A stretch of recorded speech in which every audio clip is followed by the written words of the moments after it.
Bang that gavel. Yeah, We are live. bang the gavel. Good afternoon. I'd like to call this meeting of the TBARTA Citizens Advisory Committee to order. This is our regular October meeting. The first item of business is a roll call. If you would be kind enough to call the roll. Good afternoon. So I have Mr. Bill Roberts, Here. Mr. Bob Widmer, Here. Mr. Bob Pinion, Here. Ms. Lynn Gruber White, Mr. Josh Frank, Present. Mr. Richard Balcom, Mr. Bill Johnson, Here. Mr. Travis Norton, Here. Ms. Nicole Wright, Ms. Karen Mullins, here, Ms. Karen Schwartz, here. I have Ms. Sarah Calhoun, here, virtual, Ms. Brandy Miklas, Mr. Rick Richmond, Ms. Carlene Rice, Mr. Robert Esposito, and Mr. Clinton Nguyen. Here. And with that, you do have a quorum in person and as well as two people present virtually. One? Oh, sorry, one. Mr. Esposito is not here for virtual. Sorry. All right. Well, that's good. Having an in-person quorum, do I hear a motion to allow virtual participation by our member online? So Moved. Second motion, we have a second. All in favor, please say aye. Aye. Any opposed? Motion carries. Thank you. The next item of business is public comment. Do we have anyone signed up or any written public comment? We have no one in person. We have no one in person for public comment, but we have one emailed, and I'll read that to you now. Please. This comes from Andrew Morris, a planner and GSI technician from Madeira Beach here in Florida. TBARTA Citizens Advisory Committee. After seeing the evaluation criteria comparison for the various US 19 RRT scenarios, I think focusing on studying upgrading PSTA's top ridership bus routes into bus rapid transit would be a better alternative. Only the high investment US 19 scenarios would have been within the top 10 ridership PSTA routes. $134 to $161 million could build around 3 Sunrunner style bus rapid transit projects. Improving local bus service in Pinellas County would help build support for light rail over the Howard Franklin Bridge for regional travel in the Tampa Bay metro area. That is from Andrew Morris, and he attaches a link to PSTA's Transit Development Plan fiscal years 2021 through 2030. And that is all our public comment. All right. Very good. We'll close the public comment portion of the meeting and we'll move on to our next item, which is the consent agenda. Do I have a motion to approve the meeting minutes? So moved. Have a motion. Second. We have a second. All in favor, please say aye. Aye. Any opposed? Motion carries. All right. The next item is a presentation on the US 19 RRT study. Thank you. Well, thank you for letting me come and give you an update on the US 19 RRT project. Thanks for today. coming. Thank you. For our agenda today, we'll do a review of some of the updated alternative scenarios that we've looked at throughout this project, as well as the updated cost estimates and performance evaluation, and then some of the next steps in terms of phasing.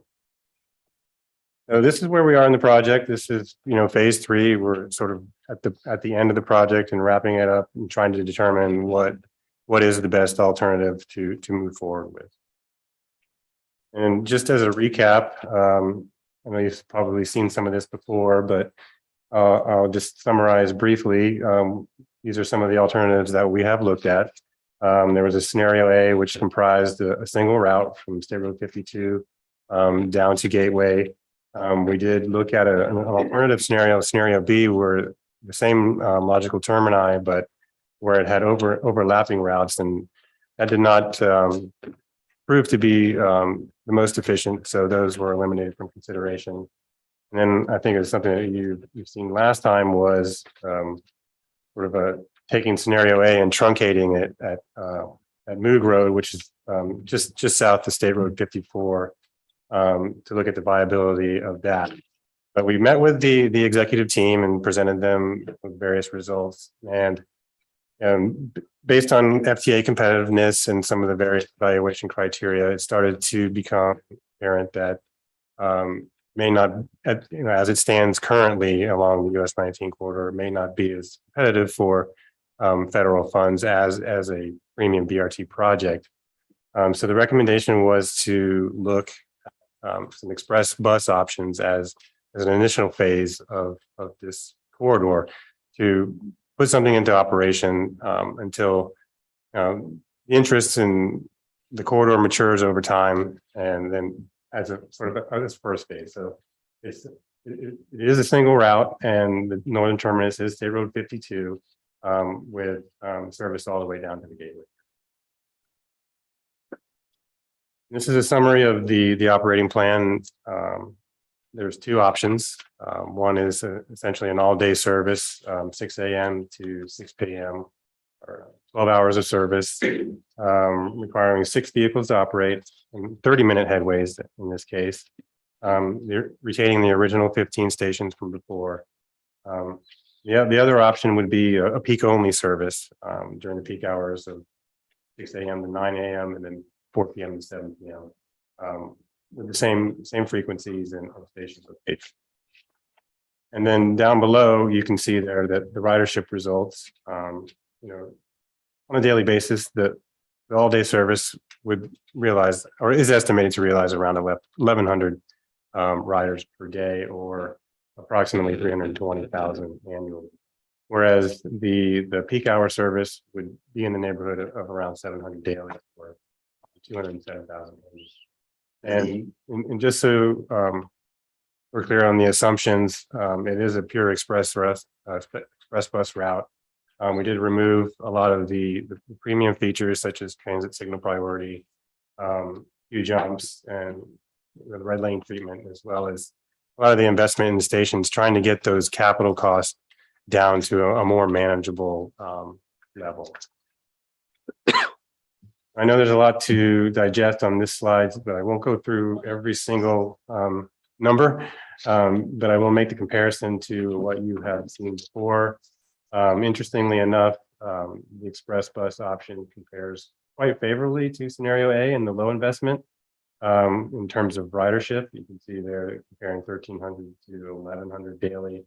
And again, comparable in the number of transit dependent riders, right around 500 to 600. But I think, with BMT as well, you're still capturing a good bit of that long distance commuter market from Pasco County. But I think the thing to notice is the cost. When you compare between 58 and 67 million for the low investment and 154 to 161 million in the high investment. Now you're looking at essentially 5.8 to 7.1 million dollars in capital for the express bus service, and the majority of that is just purchasing the fleet vehicles. And the other item that you save considerably on is the operations, where it's nearly half in the all-day service, and then considerably lower, only around $500,000 a year to operate.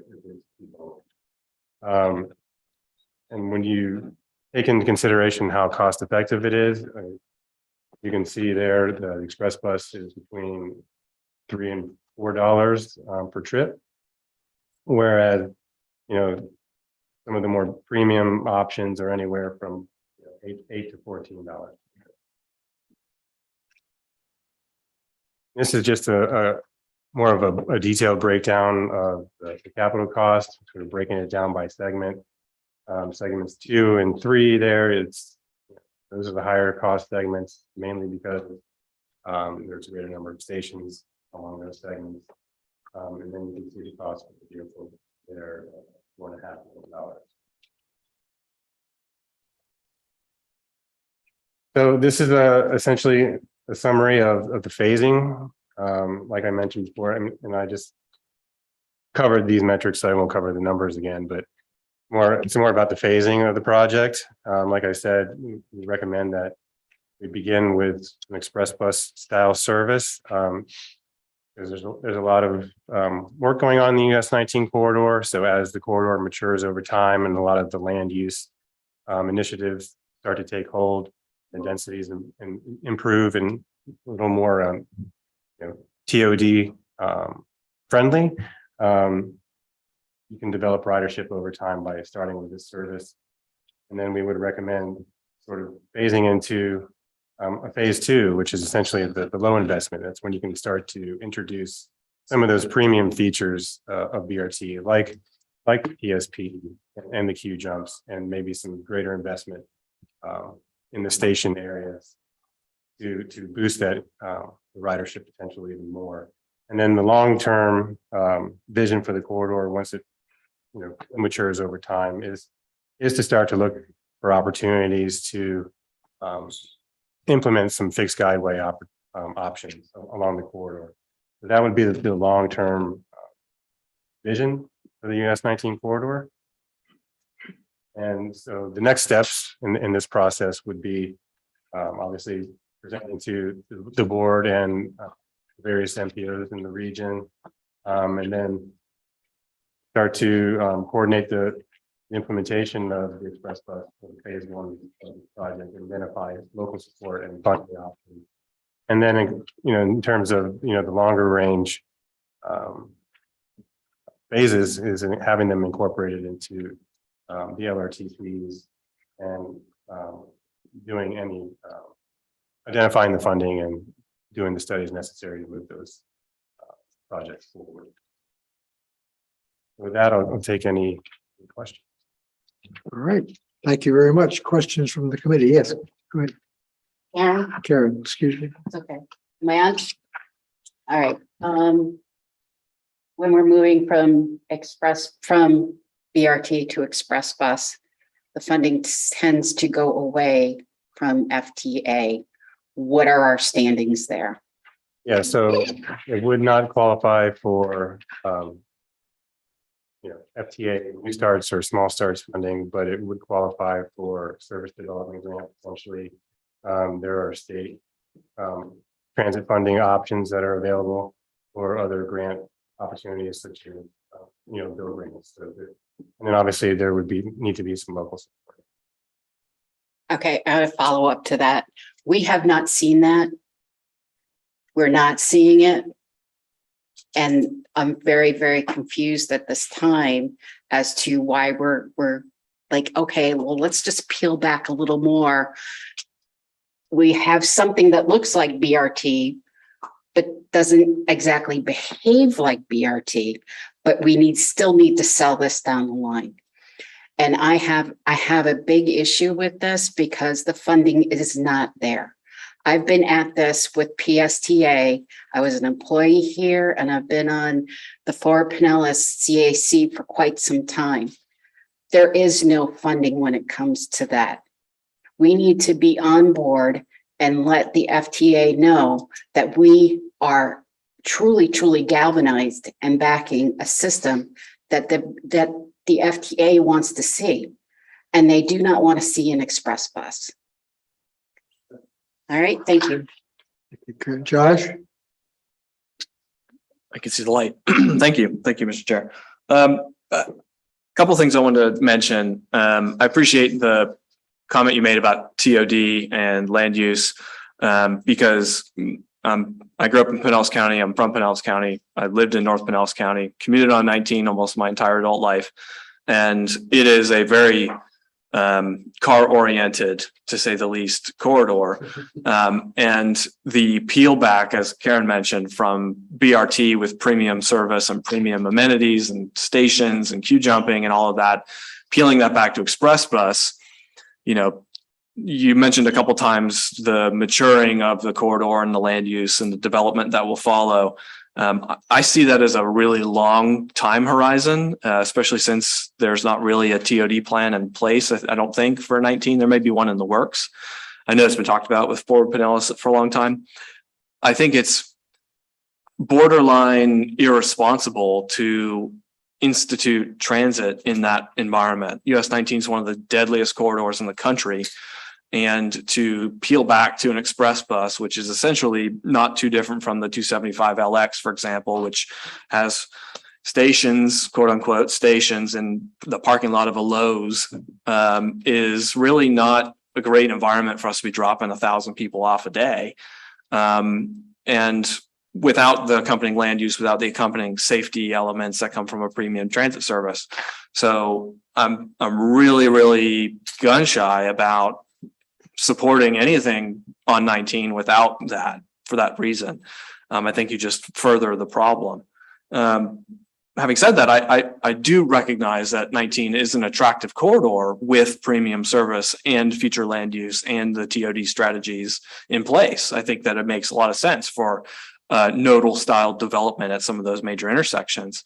I just think we're really far away from that, and it would be good to maybe have this on the shelf for some sort of future project, but I just don't see an express bus as being the way to get to that. And then I have one other question, and I'm repeating myself with this one, which I tend to do a lot on this board, so forgive me. But I see a really big hole in the fact that this does not show any connection to the Sunrunner. I think there's a lot of valid reason for going up to State Road 52, but I don't understand why it wasn't included in this scope, that we couldn't study US 19 all the way down to First and First. I think that makes a ton of sense to connect BRT to BRT in a way that would make that US 19 and First node or transit area a really strong transfer point for local and regional trips, the same way that the Gateway is shown on this plan.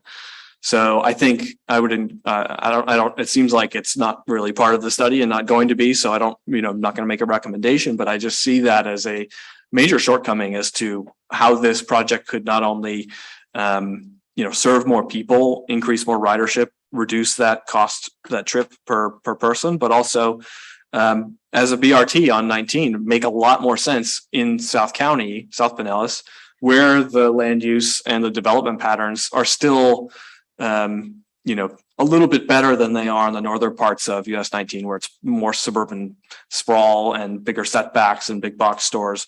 South US 19 actually has some decent frontage left over, and it's not as elevated and not as high speed and wide as the right of way is in the north part of the county, which is part of the danger for bicyclists and pedestrians. So all that being said, again, I think there is value in this analysis, but I just don't think it's not cutting it in terms of the premium standard regional transit that we should be offering. So thank you for the report. Thank you, Josh. Other comments, questions? Oh, Bill Johnson, go ahead. Thank you. On your next steps, the one next step is determining local support. Is that the local match of funding? And what sources of local funding could be considered there? Well, yes, that would be the next step, is to determine what support there is both politically and financially from the local jurisdictions. Is that PSTA? Because PSTA is at their millage cap, as long as. Yeah, well, it could be Pinellas County, it could be PSTA, or it could also be Go Pasco and Pasco County. It could be PSTA. Since they're a partner. Well, in the future. So with a change to their millage cap? If there was funding available, if they were to receive a grant of some kind to help finance this project, then that would be a potential source. I think it gets back to local funding for all these projects, that even the RRT that we've been talking about, we haven't identified that local funding source. And so we're, until we believe that it's actually going to be there somehow, it's a little irresponsible, in my opinion, to go keep putting forward proposals that don't have realistic funding. The other thing that I have been wondering about on this particular route is we can continue to develop improvements to US 19 that are not designed around future transit ability. And it's irresponsible to have a transit system that you have to get off the main right of way and go a block or 2 blocks and through a stoplight or 2 and then get back on it. Whereas the Highway 19 could have been designed and could facilitate slip lanes to drop bus passengers off with an acceleration back. I think of the route from Denver to Boulder that has done that and has developed huge parking ramps adjacent to those slip lanes with a pedestrian overpass across the road. We're right now building a pedestrian overpass at Harn Boulevard because, whoops, there were pedestrians here. By golly, we have to accommodate pedestrians instead of just cars. It's like, it's inconvenient to not to have to deal with these pedestrians.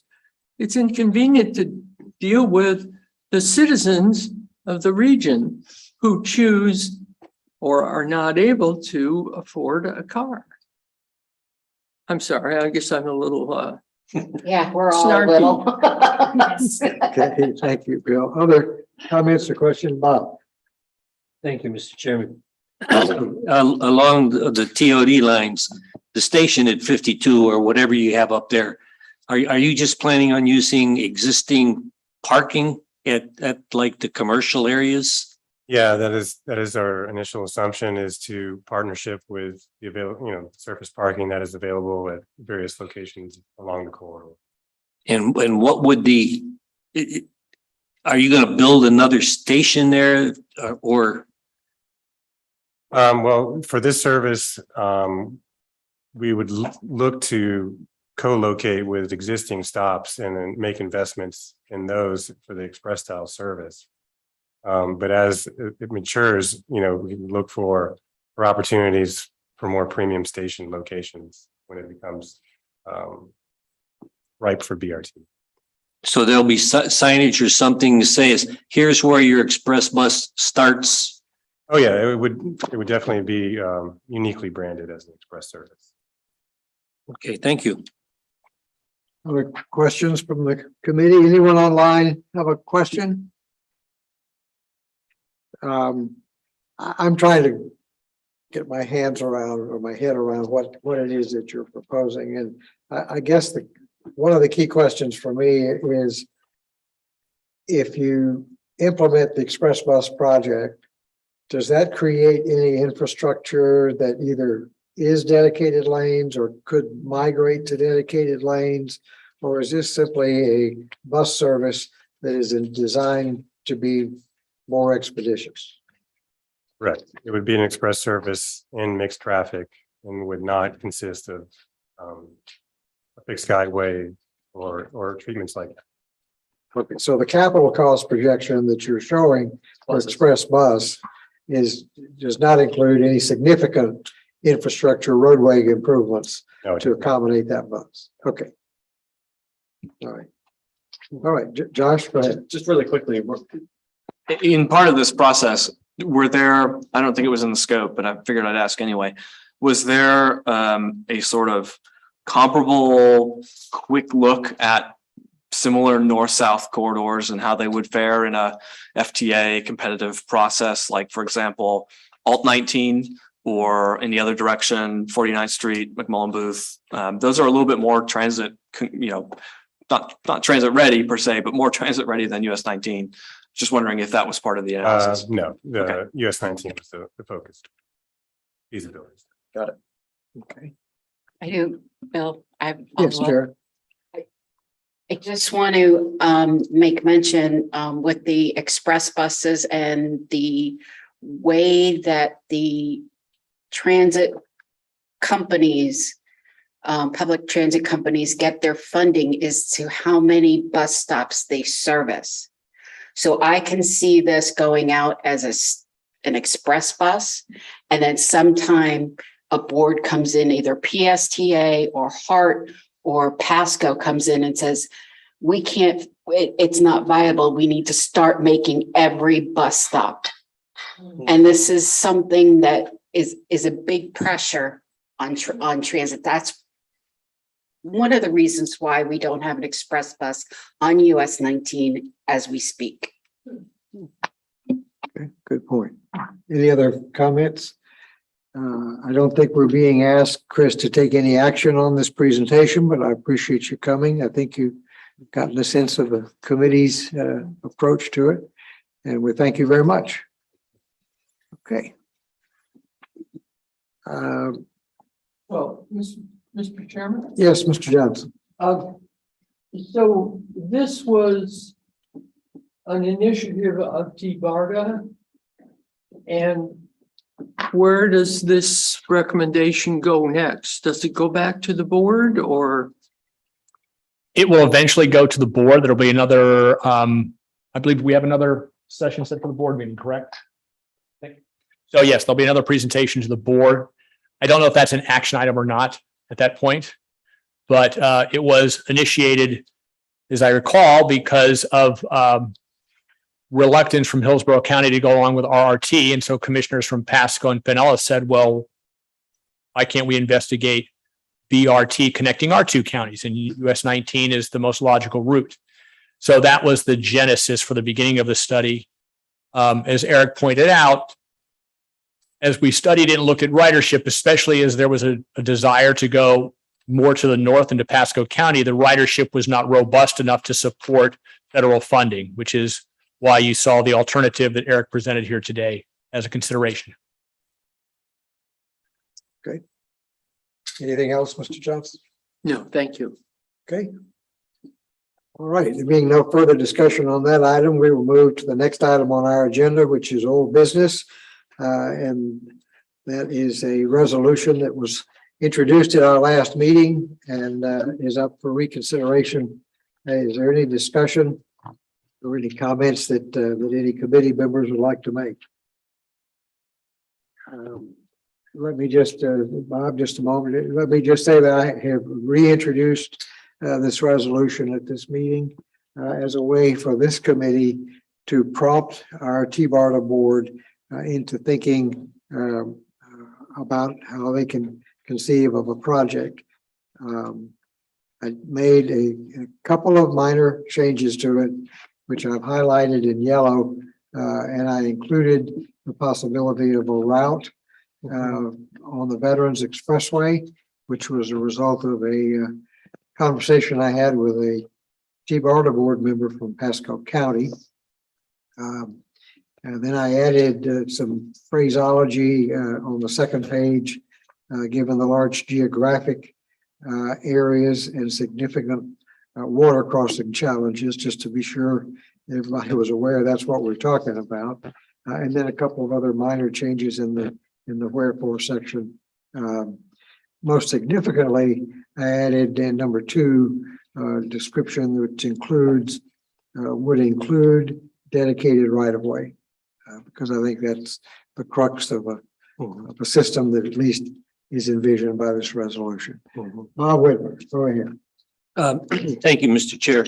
I have no comments on the text, but I want to thank you. There have been comments from Bill and Josh and everybody else here relative to this, and the fact that you pulled it together and stuck it down on paper, I think is a kudos from everybody. Is a crime. So. Well, but that's my only comment. Thank you. Okay, Josh.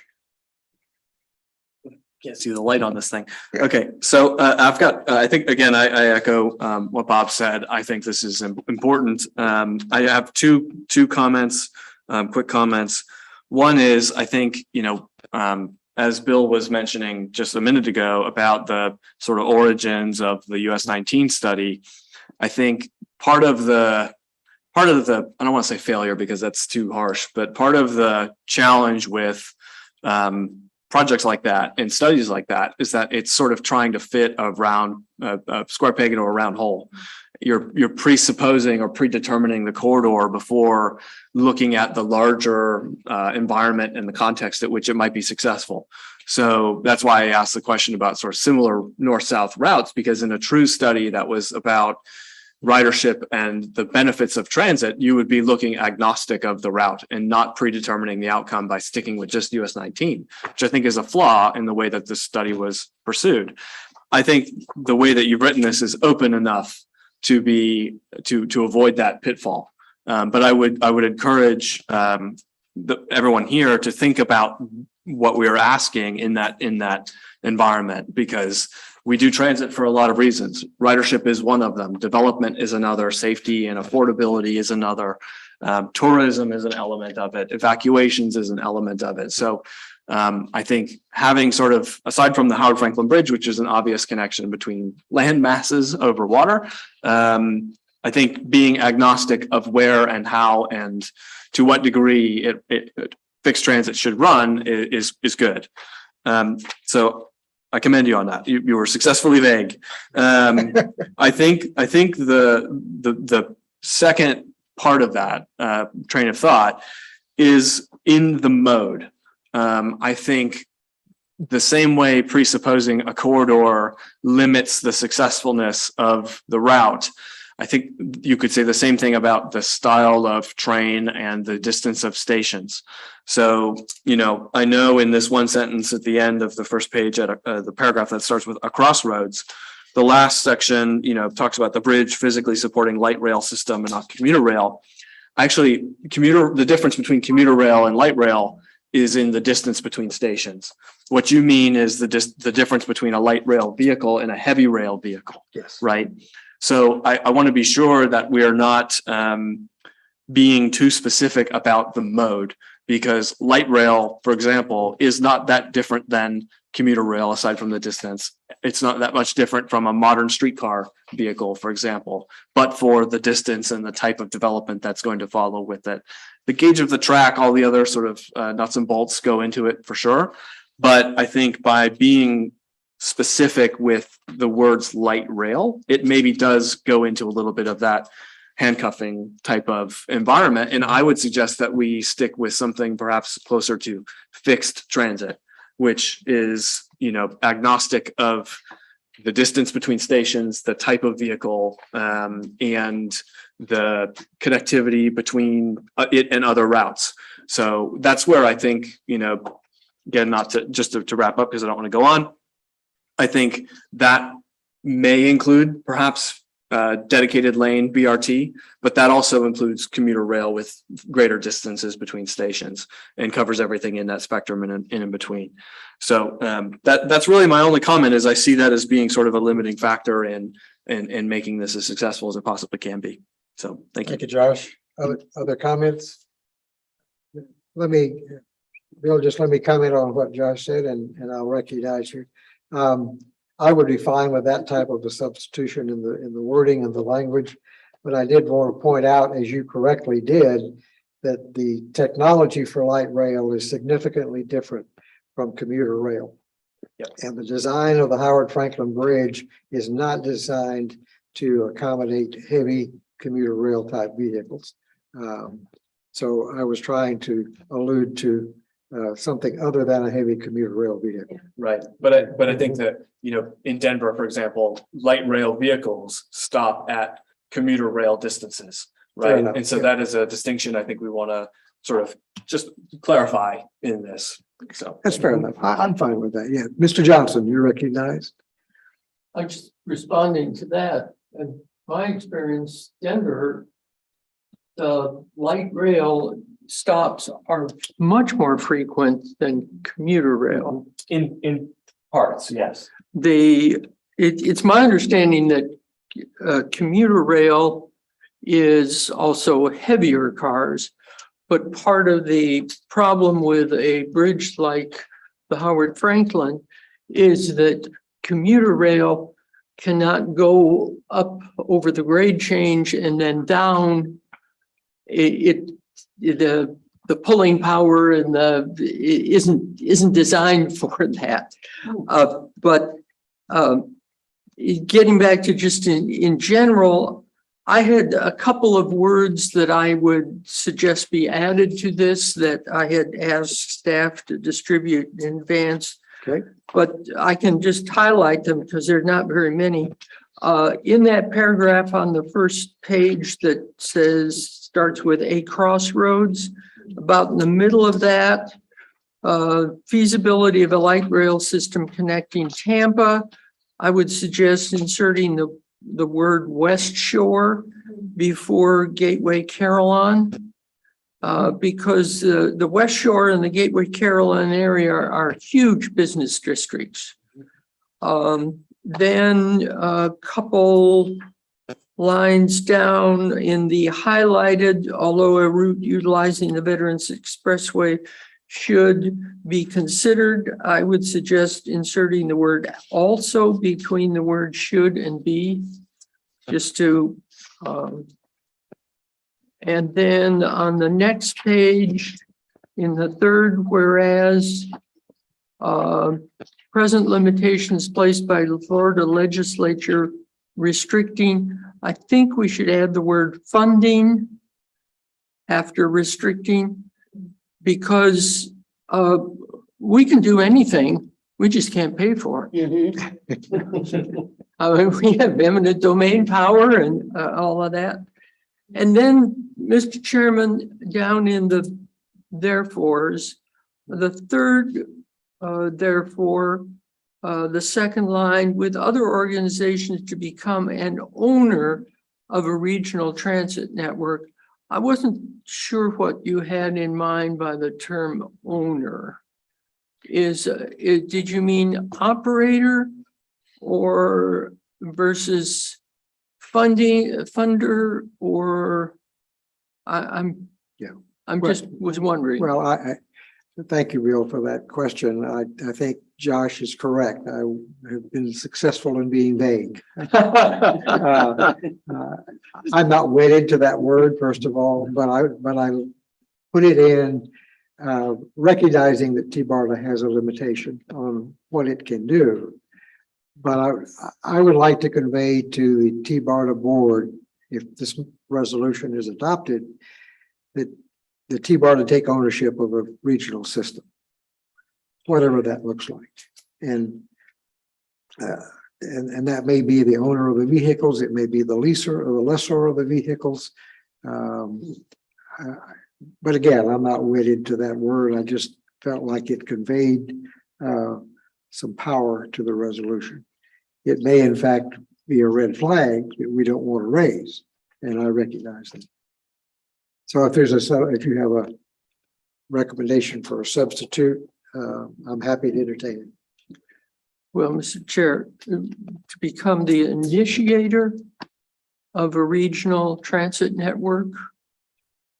I know we have previously talked about TBARTA being the operator or contracting with our regional partners to operate rather than having building. And so that was when I saw the word owner, it sort of indicated to me, well, we're going to build bus barns and we're going to be running the system independently of our partners. And I thought the Sound Transit mode of operation was very attractive, where Sound Transit gets some funding and then they contract with their local partners to run the regional lines that cross borders.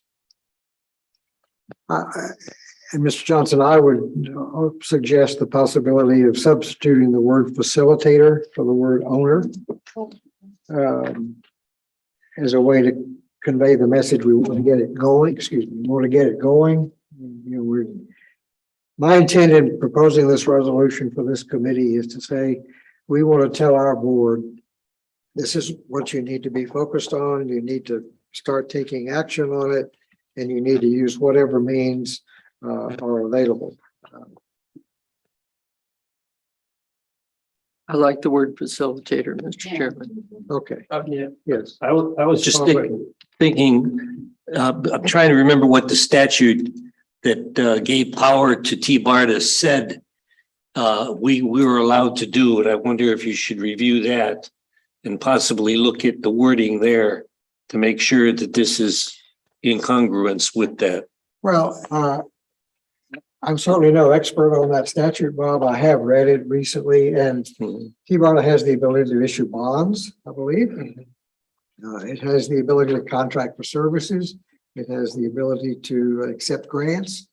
It has a great range of flexibility that I think would permit it to move forward to implement some sort of a regional transit system. I think we have not yet been able to focus as a regional what that needs to look like. And the RRT is our most recent effort to try to do that. But if it took floating a bond issue, TBARTA has the right to do that within its member counties. Yes, Judge.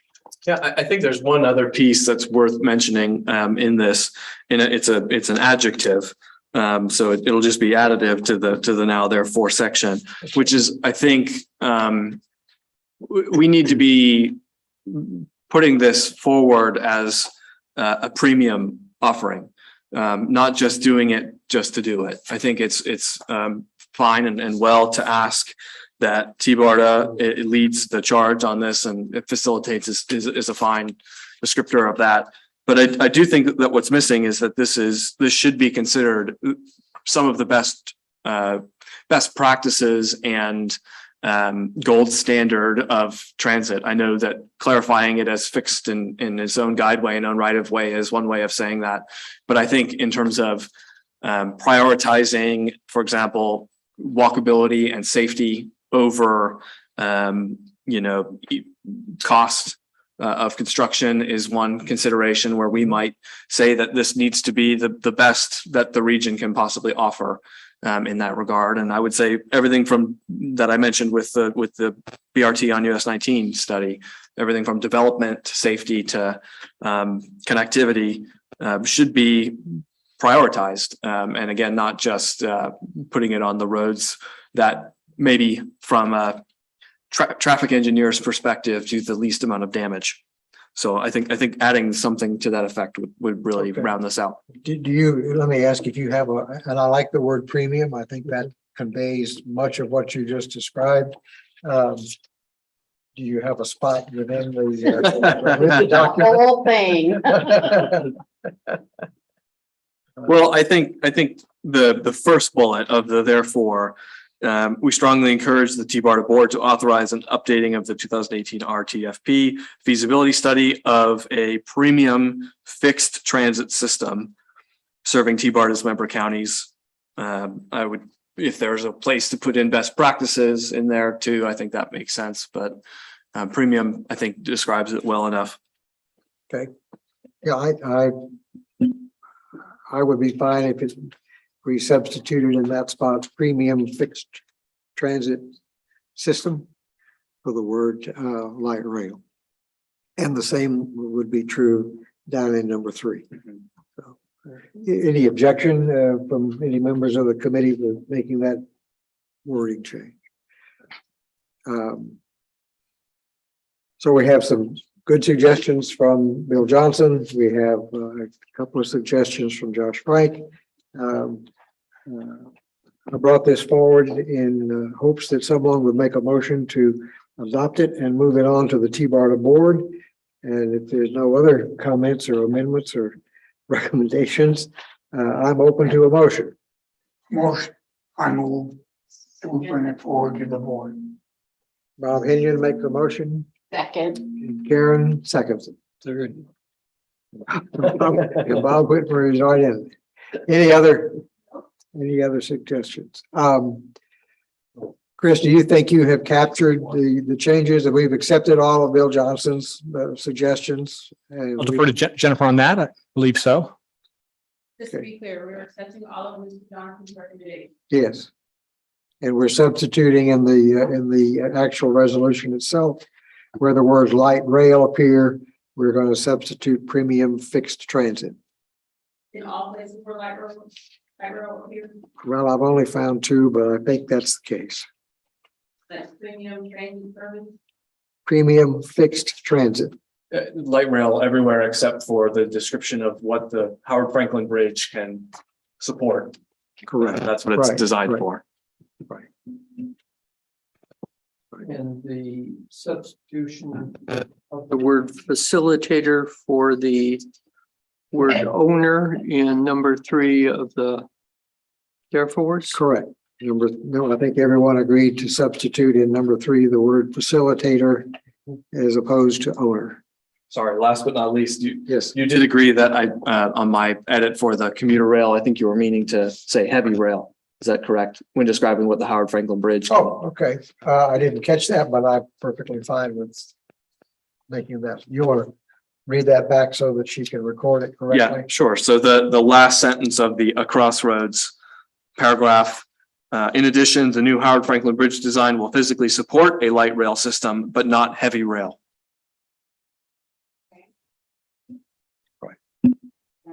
Okay. Any further discussion? Did our committee member online care to make any comments?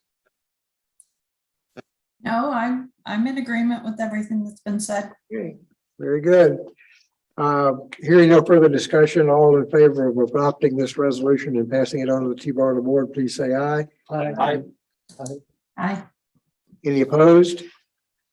Motion passes unanimously. All right, thank you very much. Well I done. appreciate it. If you will capture that in Word and I will sign it and we'll present it to the TBARTA board. All right, thank you very much. Thank you, committee. I appreciate your diligent review of my document. The next item on our agenda is new business and committee discussion. The first item there is the September workshop report. Chris? I'll just give you a brief summation of that. I think most of you are aware of the September workshop. Essentially, earlier this summer, because TBARTA did not have sustaining funding due to the governor's latest veto, and of course, the disagreement with Hillsborough County on the next steps for RRT, the I-275 BRT. The board in August said we need to just have a meeting where we can just talk and discuss things. We need a workshop. So the September meeting was designed to be a workshop. Initially, it was hoped that the Tampa Bay Partnership could lead that discussion, but they were not available for that. And so upon their recommendation, St. Petersburg College was brought in to facilitate that. It was a workshop designed initially as sort of a branding session in which stakeholders were broken up into groups. And then the second half of the meeting was designed to continue on with that. But at that point, the board itself really sort of, cut to the chase, so to speak, and saying, look, we need to can we find consensus with Hillsborough County and what is the purpose of TBARTA moving forward? How do we find a way forward? There was a lot of discussion from that, which I think many of you have seen. The bottom line was there was no action taken as a result of any of that. A lot of the conversation really centered around how do we provide value to what are priorities to Tampa and Hillsborough County. Council member Hurtak suggested that TBARTA work on a transit app to help facilitate transit and transportation. I know that's something that's been discussed here in this meeting as well too, but there was no action taken on that as well. So there's not an action item on the next board meeting regarding this. However, board members will take that meeting whichever way they want to go. There's some feeling, well, there's unfinished business. We really did not resolve what our essential topic of the day was. What is TBARTA's mission? How do we collectively work together and move forward? Nothing was decided as a result of that. So that is really the best synopsis I can give you for that meeting. Happy to answer any questions you might have. Thank you, Chris. Questions, comments? From the committee? Yes, Bill Johnson. Is the transcript available from that meeting? Transcript actually will be posted as part of the packet because it will be considered for it's part of the minutes that the board will consider at the October meeting. So it's not up yet, but that packet gets posted 1 week in advance, which means on Friday, the packet will be there and that transcript will be there. I would be very interested in reading that because of I did attend that session or most of that. And the comments were most insightful. and unexpected, some of them were. So. Other comments or questions from the committee? I agree with Mr. Johnson. The workshop, in my view, it's just my view, but my view is it kind of got off track and it never dealt substantively with the issues that had been discussed at the previous board meeting where they called the purpose of the workshop. So I'm not terribly surprised that no action was taken. And unfortunately, the workshop did illustrate, at least for me, that Hillsborough County is having serious problems with its own transit issues. And it appears that they may be looking to TBARTA to help solve some of those issues. And I think at least one or more TBARTA board members expressed that that's really not our mission, is that we see, and I'm paraphrasing here, but we see our TBARTA mission as developing a regional network or a regional system. The feeders to that are the responsibility, at least at this point, of the local county transit agencies. So hopefully that they will come back together at their next board meeting or a subsequent board meeting and begin to really delve into some of these issues. But I wanted Chris to give you a summary of what happened there. There is a video recording, I think, is available. There is on our YouTube channel. Mhm. Yeah. So if you care to watch it in real time, it's interesting. Thank you, Chris. Appreciate it. The next item on our agenda is discussion of, in fact, Councilmember Hurtek's recommendation at that workshop for a regional transit app.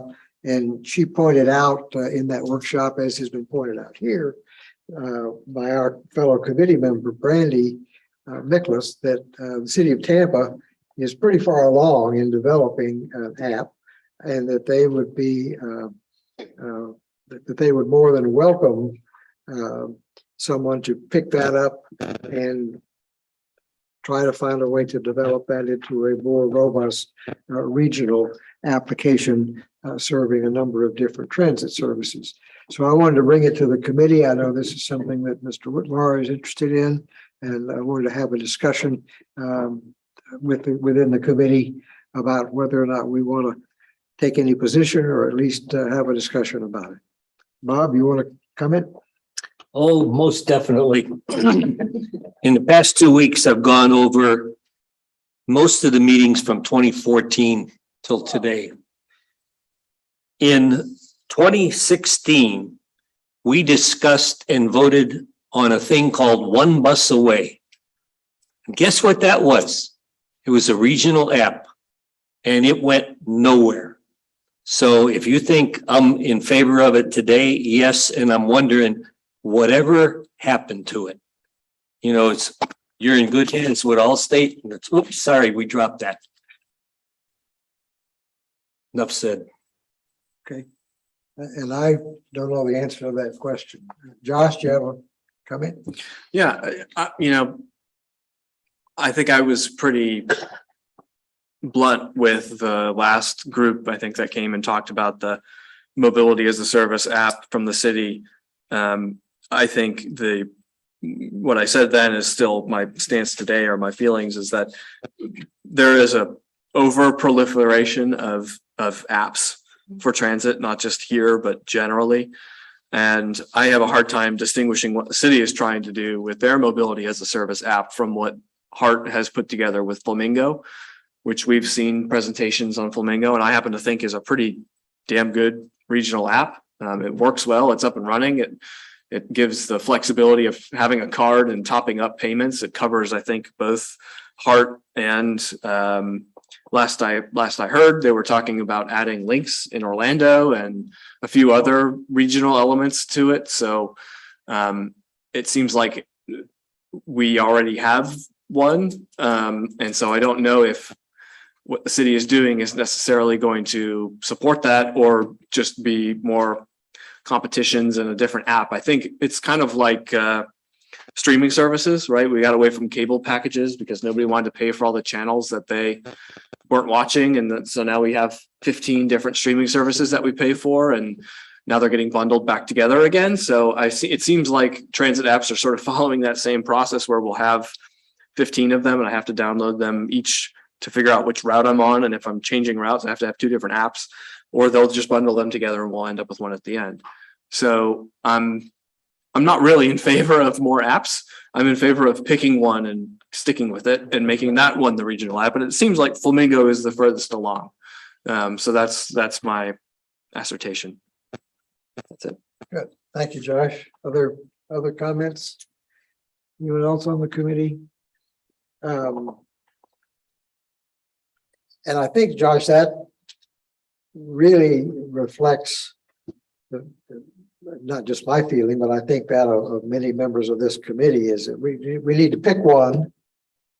TBARTA should certainly encourage the picking of one and not necessarily be the one who's doing the selecting.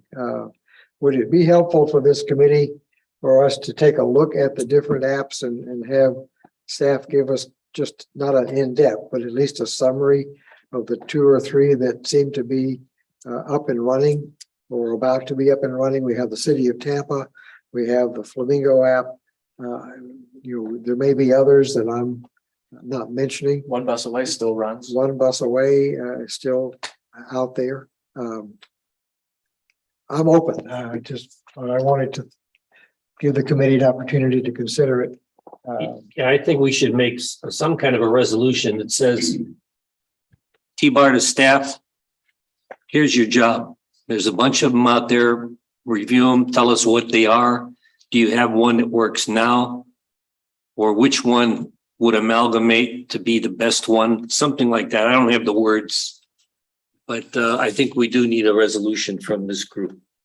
Why couldn't we just make a resolution for Josh's, what you said, because it makes perfect sense. There are way too many apps for way too many things. And is this a job for the TBARTA staff, or do we already have an in-house expert? Well, I'm not sure I'm qualified to answer that, but I think Brandy Nicholas, who's on this committee, is intimately familiar with what the City of Tampa is doing. I think it comes under her purview. Is that your understanding, Chris? I'm not as aware of the structure in the City of Tampa. I know she works in that department with Brandon Campbell, who I think heads up that. Is that correct, Josh? Right. Who I did a podcast interview with. So I think Brandon certainly understands Tampa's MOS initiative. I would say that. Right. I think One Bus Away is still being used by heart, if I understand. It is. I only have cursory understandings of all these apps too. It's a good idea to get somebody to give us an overview of all that. One of the challenges might be there's a lot of different players with the different apps who can come and tell us what their app does. We can certainly investigate that and look into that. Although I don't know who the best person is or where that would land. How do we get one person as an objective above you, looks at all these and says, here's what they do, here's what they need. So you can make the decision that you're looking to do. Also, which one, how would you integrate them? If we decide that one of them is the best, do the other things get added to it? Or is there a way to integrate all of those apps together? I mean, I just don't know. I don't know. Yeah, you need a developer. So it's your understanding, Chris, that Hart is participating in both One Bus Away and Flamingo Fairs? I don't want to speak out of school on this, but yes, Flamingo Fairs is certainly, it's a joint transit, obviously online, use to way to pay your fare and online. Right. And One Bus Away, I think was a venture with Cutter, I believe. And the City of Tampa's MOS initiative looked to I think a private firm. Their name escapes me right now, but was working with another vendor in the private sector to develop that. Well, might I suggest, Chris, that you inquire of Randy or someone at the city of Tampa and ask if either they or their consultant would be willing to come and give us a primer on the current apps that are out there in our region. We can certainly ask that. Would that be of interest to the committee, Josh? Yeah, I think so. And if I may, I just pulled up Flamingo on my phone. Not only does it have one bus away, but it also currently has the integration that was mentioned for the PCPT, PSTA, and Hernando counties, the bus. So, I mean, like I said, this is not only the furthest enough along, it's already regional. And I've got $16 worth of fare on it right now. So take that for what it's worth. I am biased, but you know, it is up and running, whereas the others seem to be sort of a pulling on loose ends or sort of stab at the dark. And hey, let's do an app, you know, rather than just work with the one that's already running. So That's my feeling too. Is if there's one that's running, and like you say, there's so many other parts that are available through Flamingo. We already have it. I'd also add, so we're thinking, and this was back in 2016 when Bob was going through all this. We at one point had considered reaching through Polk County over to Lynx. So Lynx may have something better than Flamingo. We don't know. I haven't used their system. Yeah. Or vice versa. Right. So, Chris, The question is, so I've used Lynx, come to think of it. I have used Lynx. Yeah. It's fine. what, It's 10 years ago. what do you envision is missing from Flamingo? That you'd want, that TBARTA would need to take on, that Flamingo, since there's already a consortium of PSTA and Hillsborough and the transit authorities, what's the missing element that's TBARTA to provide? I'll let others speak, but my sense is that we don't know enough about Flamingo other than maybe Josh to answer that question. We don't, you know, there's some committee members who may not know it's regional. There's some committee members who may not know all of the features of it. And then that raises to the question of whether, of why the city of Tampa is developing yet another app, if in fact Flamingo Fares is serving the market reasonably well. That's what we'd like to find out. And if I may, I think, you know, from my perspective, the shortcomings of Flamingo where TBARTA can sort of help or support is in the member counties that aren't yet integrated into Flamingo, for example, which, you know, maybe Manatee, for example, Polk, others, and also the partners that exist on Flamingo now are the transit agencies, which have a fairly, you know, limited worldview in terms of what they're bringing to the app. So there is an element that is missing in terms of the, how do I get to the transit station? What's the best bike route to the transit station? What's the, you know, aside from the sort of Google Maps integration that exists right now, there's pretty limited ability to figure out how am I going to get to transit, let alone, you know, getting from point A from station to station. So I think TBARTA could serve, and again, this goes to my larger point that I've made before about its role in walkability and bikeability as transit. This is a natural way for TBARTA perhaps to be engaged with all of those partners and say, here's how we get folks to your transit stations through the Flamingo app. That just could be one way of doing it. And I think, Chris, and I'll call on you in a minute, but I think we're at that point where we don't know what we don't know. For example, the Hillsborough TPO just today voted to endorse the HART purchase of a vessel for the water ferry between Tampa and St. Petersburg. Well, I don't know if that transit form is integrated into any app at this point, or if it uses its own. I think we just need some education on it. And I think that's what this committee is looking for. And if someone feels differently, happy to entertain that. What were you going to say? My suggestion would be perhaps we start with an invitation to whoever heads up Flamingo to come in and say, hey, let us know where you are. I was on that marketing team for a brief time, but I know it goes back many years to get to where they are today. Have not been involved in that for at least a year, especially if we're thinking we could add on to it. Flamingo, understand it's not a TBARTA app. It is a consortium of the other entities. And so I think TBARTA would have to demonstrate we could add value and help those who own it and operate it now. And maybe that starts with a meeting in which they discuss, here's where we're at. Here's our vision for what we want to do. It allows you to have a platform to say, well, what if we did this? What if it was bikes? What if we did Uber? You know, do you see this? Is there an opening for that? And I think perhaps the response to that would tell you whether you want to pursue that, because if it's a non-starter, obviously, so, but they're like, yeah, this makes a lot of sense. It seems like that's a good genesis. So I would recommend, as opposed to, certainly invite Brandy, I wish she was here, and she can certainly add on to that next time she's at the meeting. But it may be, since Flamingo is seen, at least by this discussion, as being kind of the cornerstone right now, we start by seeing what's there with Flamingo from a Flamingo owner. I think that's a good approach to start. They have really good marketing, by the way. You did a good job. I can't take credit for that. I tagged along. I think a lot of the credit really goes to PSTA and Hart that really drove that. Okay. So the ask on this agenda item, at least, is to invite the representative of Flamingo Fairs to come and give us an update on what they provide and what their services are. Okay, good. Thank you, committee. And the next item is our community services update. Mr. Bowden, good morning or afternoon. It might be working. Okay.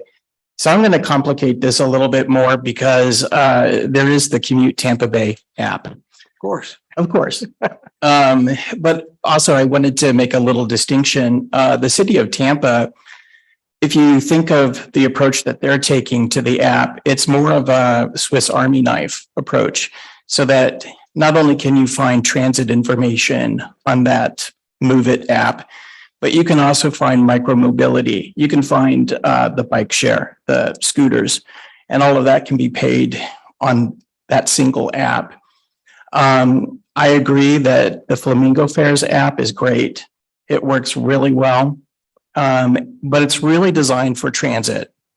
I just had a conversation with our rideshare platform provider, Agile Mile, and they've actually added the ability for people to pay for transit service with PSTA, MCAT, and Go Pasco from the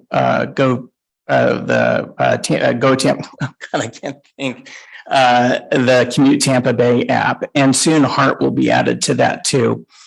Apparently, there's a third-party provider called Token that enables that ability. My feeling is that the more apps out there, the better. I know it sounds kind of counterintuitive, but people should be able to choose and figure out which app works best for them. I wish Google Maps had all of that, but it doesn't yet. But anyways, I just thought I would kind of clarify my understanding of these different applications. So I'll go into our commuter services program and a couple of important dates coming up. Starting on October 23rd and running through November 30th, we have the Love to Ride Bicycle Challenge. That's a 5-week challenge that really opens up our commuters to try bicycling. We'd like to encourage the bicycling public to consider multimodal, so maybe putting their bike on the bus, taking transit from one point and then transferring to bicycling where it's doable for the public. Again, this is to motivate our employers to encourage their employees to try bicycling. So that'll be going on for 5 weeks, coming up in just 2 weeks. On October 26th, we have the statewide Best Workplaces for Commuters award session. That'll be on at 3:00 p.m. It's virtual. The Best the Best Workplaces for Commuters organization that's based out of Qatar. Julie Bond has invited the entire state to participate in this. Here in Tampa Bay, we're inviting our two newest representatives for Best Workplaces for Commuters. That's the Tampa International Airport TSA. They've been growing very rapidly. They've gone from 5 van pools in 2021 to 21 now. So that's great. And we're also we've invited the Edition Hotel, which will be our newest Best Workplaces for Commuters. And hopefully we'll be starting up a brand new van pool service with them shortly. So we're at a total of 193 vans right now, with 2 deliveries this week. Unfortunately, we discovered that there was one termination yesterday. So by the end of the week, we'll be at 194. Arlinda is on. Arlinda, feel free to jump in if you have anything that you would like to add related to the van pools. Go ahead. Thank you. Good afternoon, everyone. Arlinda Crowley, account executive with Commute with Enterprise. In terms of the updates I wanted to share, it's more along the lines of partnerships that we're currently working with. Ken did mention the Tampa edition. We recently completed a mapping analysis for them for 300 employees. And this is a brand new site. So it was kind of nice to see it from the beginning. Our next step with them is to conduct connection meetings. So this is very specific to the results that we were able to get. We're showing folks traveling from Riverview, from Lakeland, from high up north. So we're hoping that we can potentially get some deliveries out of that. Pasco County is another one. We recently signed the van pool service agreement with them, and we're just waiting on the data to analyze where their folks are coming from to approach them. Same with Fit Life Foods. And then a couple others we're working with: Maximus Federal, AM Skills, Hillsborough County Sheriff's Office. And the reason I'm naming all of these, because we are venturing, I don't want to say too far away from federal sites. We still have very strong partnerships, and they contribute to the growth. With the van pools we have on the road right now, there's 10 more in the pipeline. So very confident that we could hopefully, with no more terminations, get to that 200 number, which has been our goal to get to before 2023. One last success I wanted to share. We have re-engaged with Bay Ferry.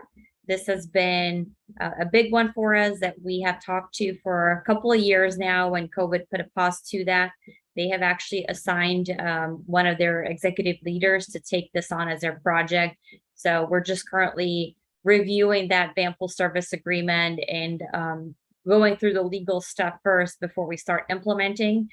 But happy to share they've at least picked 3 different sites, and they're all in different counties, so that we can start implementation with those hospitals. So once we hear back a little bit more, I'll make sure to share where we stand with Bay Ferry.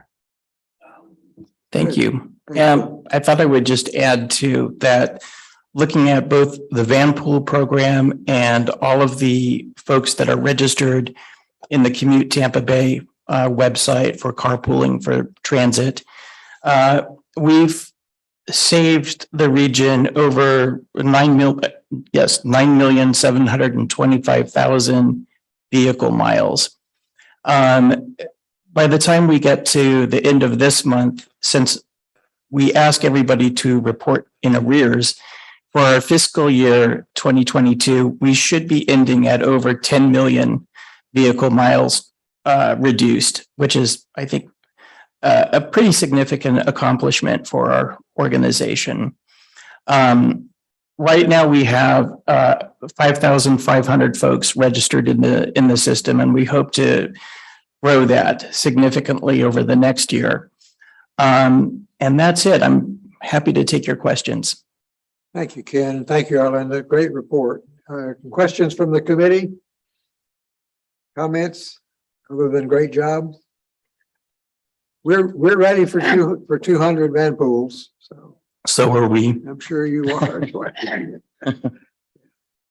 Good. Well, thanks both of you for coming and giving us that update. Keep us posted. Great job.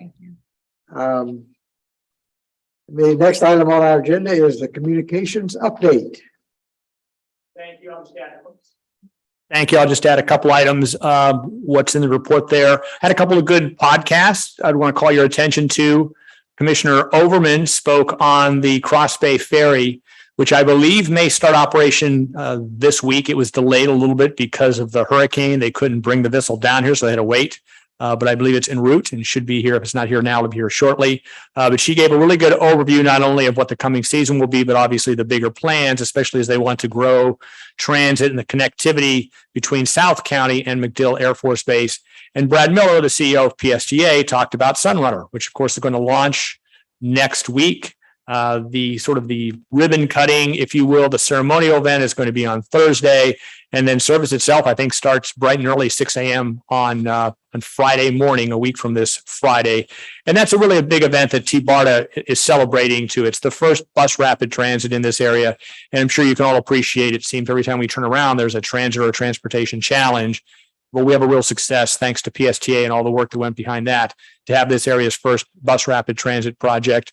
And the hope is obviously that we grow from that. That was alluded to here. Certainly as people come to understand what BRT can be, it is a bus, of course, and sometimes I think that works against it because it's not as sexy as rail or some of these other transit technologies that are out there. But as people get to experience what BRT can be, and certainly from a cost standpoint, it has some cost effectiveness benefits that need to be incorporated. That's a big win for us. So Brad outlines all of that in our latest TBARTA podcast, which is out there, and encourage you to listen if you haven't already. Thank you. Thank you, Chris. Any questions about the communications report? Let me ask, are there other BRT routes that TBARTA is not just aware of, but is supporting and participating in? Not to my knowledge necessarily. And David's probably a better person to ask about that. So I'm not familiar enough with Florida to tell you where else there's BRT. Obviously, it's the first thing that's here.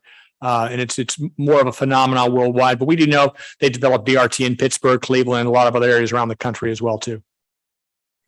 Good, thank you.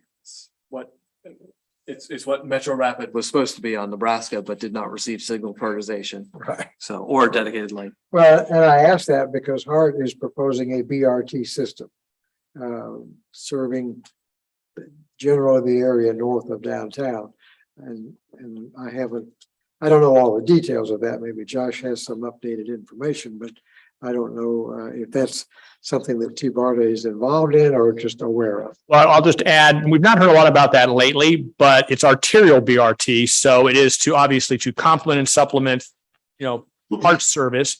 And our Sunrunner, or not our Sunrunner, but our RT, I should say, is really designed also to integrate with that. So in the planning of our RT, certainly the arterial BRT was also taken into consideration. But I've not heard a lot more on that lately, and Josh, you may know more.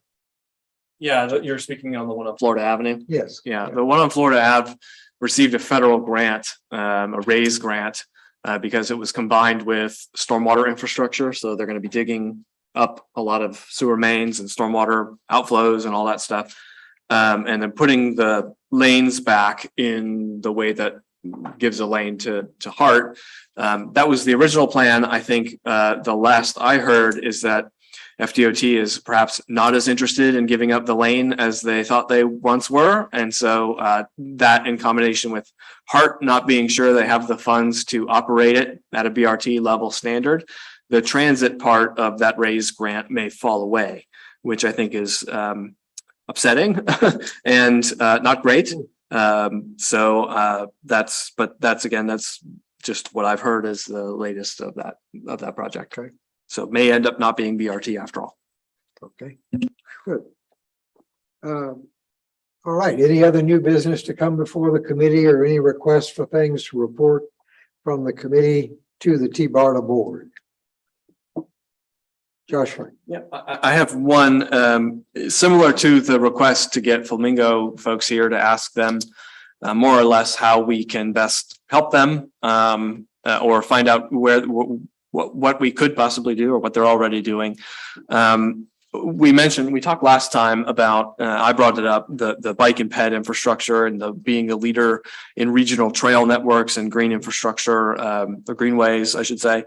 And I'm wondering if there is not also a similar ask of some of the regional trail entities that may exist in this area that says, hey, you know, you guys are doing good work. We want to hear from you what you need and how we as a regional board can better integrate with you or support you or find out how we can bring some of that into the TBARTA family of transit. So I think that would be something that I'd be curious to see what we can come up with. Okay. Are you suggesting, Josh, that we find a source and ask for a briefing on this for this committee? Yes. Okay. I think that's appropriate.